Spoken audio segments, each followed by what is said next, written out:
morning, everyone.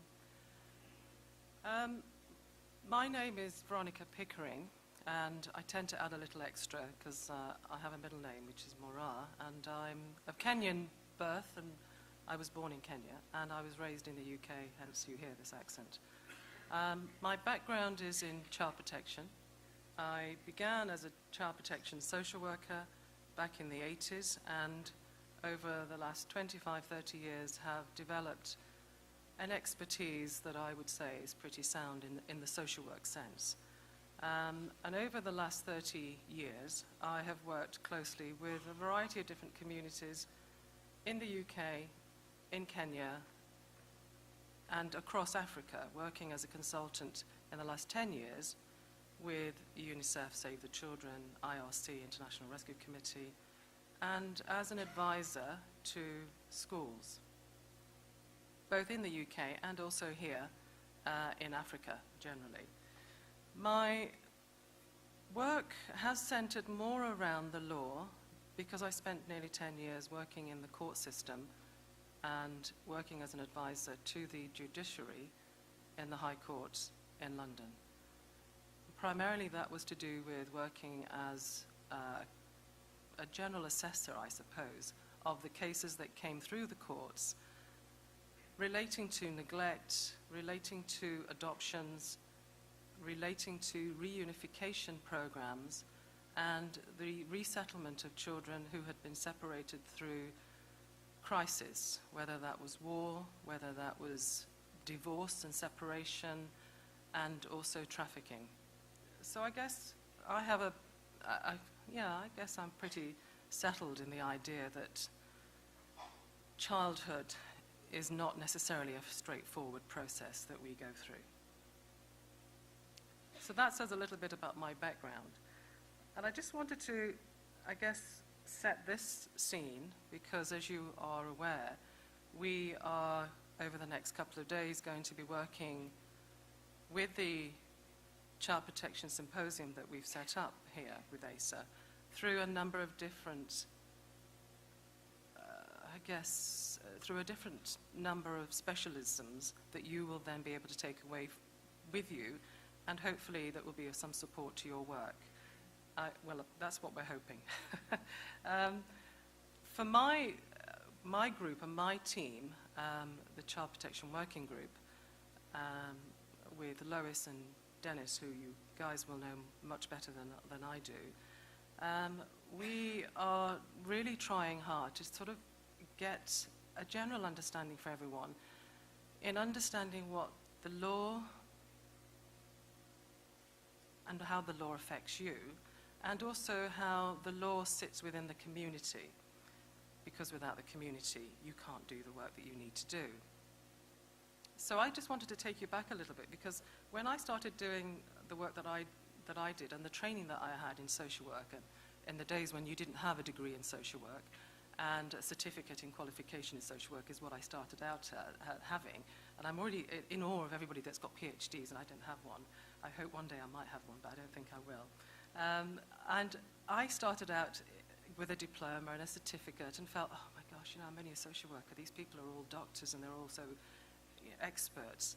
But actually, over time, of course, they introduced qualification in social work, so I got a qualification in social work. Then I got a degree in social work because a degree in social work was needed.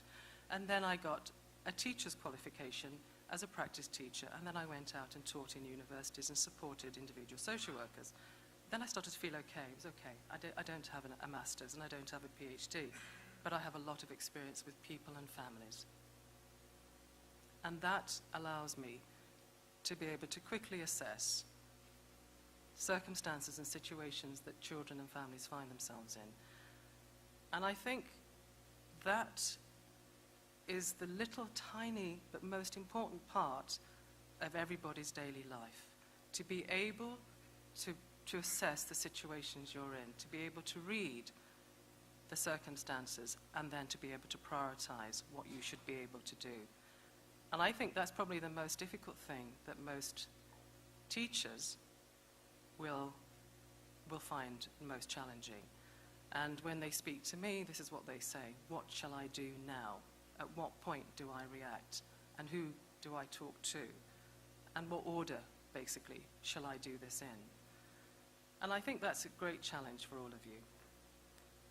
But back in the day, we didn't even know what neglect was. We didn't know what abuse was.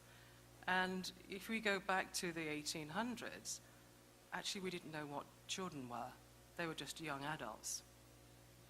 And we've got to the point now where we can define a child, and the various conventions and laws and the UN rights of the child defines a child as that reaching the age of 18, and beyond 18, you're no longer a child. Well, actually, I think I heard yesterday Jane saying, or was it, sorry, not Jane, another speaker saying, actually, childhood now goes up to 25, or was it adolescence goes up to 25? And I thought, oh, okay.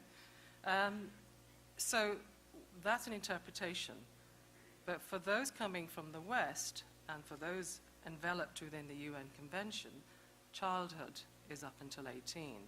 Now, when I travel across, I know the law changes. So I think bearing in mind the law is not a fixed entity, it's mobile. So to some extent, I think, okay, we live in a situation where the law allows us to move, to mold, and to influence. So that's what we can do with the law. We can mold and influence it. And unfortunately for us, also the law contains us sometimes. But I'd like to think the law also protects us.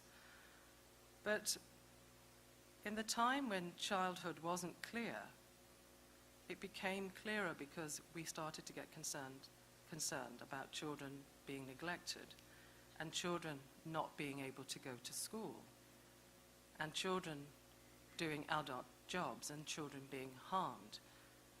And it became an issue because of labour.